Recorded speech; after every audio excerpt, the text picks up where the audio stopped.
dive into your mindset, because I really think that you have so many things that translate beyond sports. When we talk about mindset and beliefs, we talk about limiting beliefs as sort of being the ceiling of your potential. How you think about yourself, whether positively or negatively, that's probably what your potential is. How do you stretch your beliefs and make sure you are continually pushing the boundaries of your comfort zone and your capabilities?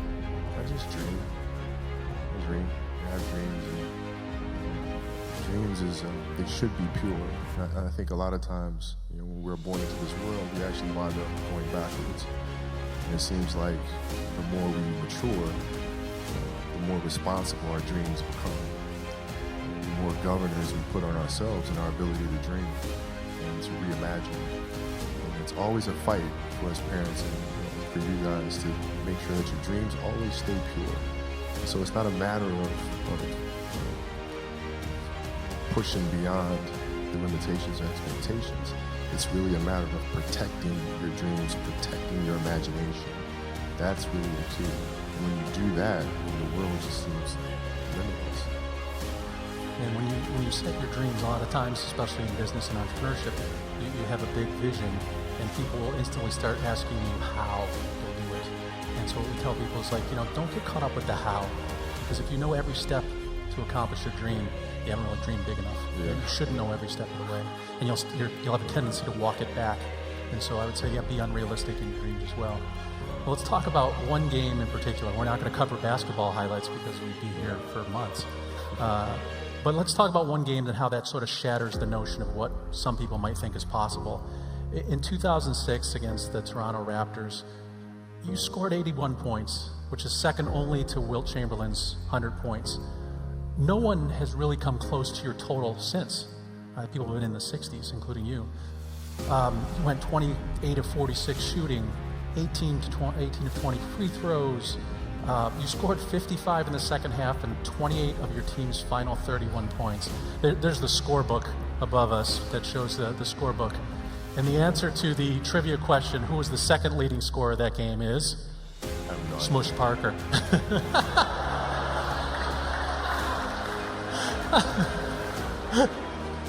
Oh, that's so good.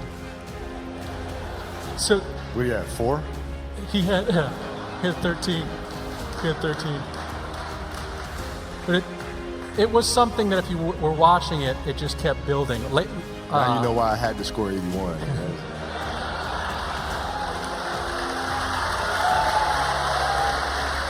Tough days, man. That was tough. If you do look at that lineup, you do understand it. See, that's, I'm not even. But at the time,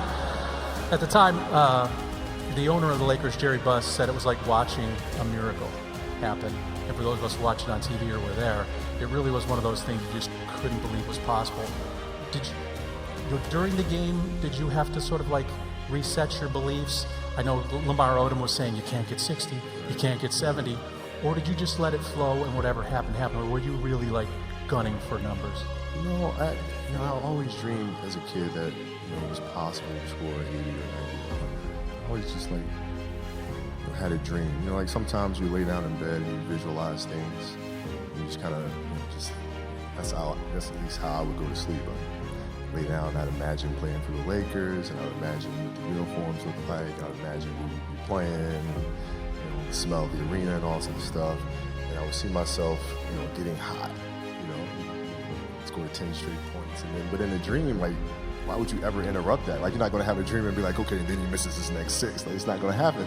So you just keep dreaming and dreaming and dreaming, and before I go to sleep, I'm at 120 points, And so when you grow up, downloading that into your brain over and over and over, and then that summer, I made 1,000 shots a day, 1,000, right? That's on top of weight training and my conditioning. I made 1,000 shots, and they weren't just shots. It were shots that you saw in that game. They were specific shots. It was coming out of the corner, going to the pinch post, footwork in the post, coming off the screen. It was very specific.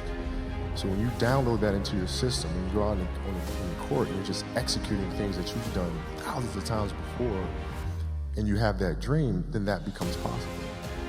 Yeah, everything's been not choreographed, but it's been practiced so many times that It's second just, nature. there's why reinvent it? Like I don't understand that. You go out and play the game, and you're just trying to create something new. No, this is what I do. This is what I do extremely well. You don't have to stop me from doing that. And if you do stop me from doing that, I have a counter to that. Done. You know, years later, you watched a replay of that game, and you live tweeted what you were thinking. And I thought that the students would like to see some of your tweets from I like watching to that see it, game. 'cause I don't remember what the hell So I this said. is awesome. So it says, watching the game now, I missed easy shots. I could have had 100. Down 14, I'm heating up. At this point, I wouldn't pass a kidney stone. And then lastly, Damn, I should have been a comedian, man. What the hell? and then lastly, I knew I should have got a fresh haircut for this game.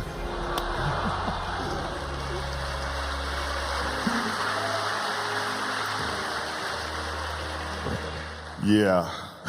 Yeah, but missing 2 free throws is kind of ridiculous, though. 'Cause, like, you make all those shots and you miss 2 free throws, you know, it's just kind of It silly. happens. It happens. Yeah. Let's talk about mindset and philosophy, because we tell students that it's very important that you have a personal philosophy. In your basketball career, did you have an articulated competitive philosophy, something short that meant something to you, that really stood for what you played?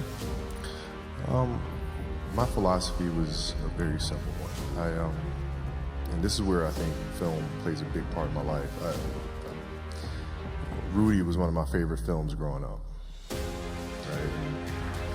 If you guys haven't seen Rudy, I suggest you go, you watch Rudy. The reason why it's a tepid, it's Notre fine. Dame. It's Notre Dame, so we don't get crazy about that. You know, I think the USC football program has done okay over the years. So, you know, it's, but after watching that film, I come to understand if I could work that hard every day, with being blessed with the physical tools that I have, what would my career be? And I made a promise to myself from that day that I was going to work that hard every single day, so that when I do retire, I have no regrets. And that was the most important thing for me, is to leave no stone unturned, get better every single day. And if I lived that way, then over time, you know, I'd have something that was beautiful. But that was my philosophy. It seems like a pretty simple one, but you know, if you live your life to just get better every single day, and you do that for 20 years, I mean, what do you have? Did you, you seemed at peace both before and during the game. Pre-game, we watched you. During the anthem, you seemed to go to a place. Were you generating calm, focus, confidence? Do you have a mindfulness or meditative practice that you used while you played? Yeah, well, Phil introduced meditation to us when he came to our team in '99, 2000. And it was something that I instantly gravitated to because I could see the effects. I used to watch, studying the games, the Bulls teams, and watching their demeanor, watching their composure. Playing in a tough place like Utah during the finals and being down 17, but everybody was like this. You couldn't tell if they were down 17 or up 20 or a tie game. It never changed. And I was wondering why the hell that is. And that's when I started doing more research. And when Phil came, I immediately gravitated to it and found myself accepted the challenge of finding what that space is. And for the 81-point game, man, to be honest, I wasn't even thinking about the game. My knee was hurting so much. I didn't know then, but I had a flap of joint, of cartilage stuck in my joint line. And so my mind was really trying to go to a place where I don't feel that pain. And the game started, and because of that, I was just in a different space. I wasn't worried about what was to come. I wasn't worried about what just happened. I was just here. When you're just there in the moment, playing plays right in front of you, your focus is heightened because nothing else matters. And that's the space I've tried to get to. It's the perfect definition of mindfulness, in the present moment without judgment. And Not for nutrition, though, because I did have a pepperoni pizza the night before the game. Full disclosure, I also had a plain quarter pounder with cheese before the game, so to be young. Dinner of champions, exactly. Yeah, You wouldn't yeah. eat that now. Yeah. Nutrition didn't come till later. So You talk about practice, and I want to underscore that. Allen Iverson, who was a phenomenal player with the 76ers, famously ranted about, when asked by a reporter about missing practice, and he just went, practice, we're talking about practice. I mean, it's practice, not a game. I mean, it was classic. He went on for minutes. The Iverson approach is not the Kobe Bryant approach. You really focused on practice. Tell us what you brought to practice and how you sort of made that standard for the rest of your team. Well, I mean, here's why practice was important to me.